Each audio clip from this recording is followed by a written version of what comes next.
స్వామి, అక్షయ తృతీయ అంటే ఏమిటి?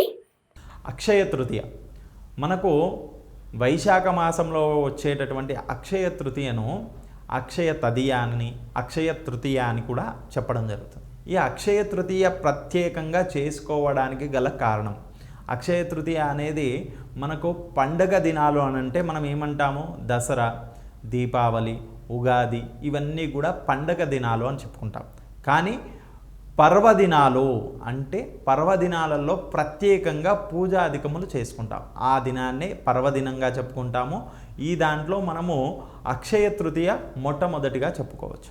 పర్వదినంగా అక్షయ తృతీయ రోజు చేసుకుంటాం. ఈ అక్షయ తృతీయ అంటే ఒకటి కాదు, రెండు కాదు, చాలా విశేషమైన ఫలితాలు కలిగినటువంటిది ఈ యొక్క అక్షయ తృతీయ.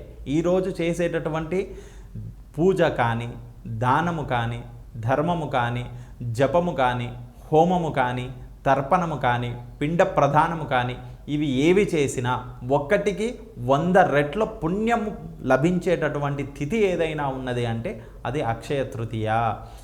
అందుకనే ఈ యొక్క అక్షయ తృతీయను చాలా ప్రత్యేకంగా చెప్పడం జరిగింది.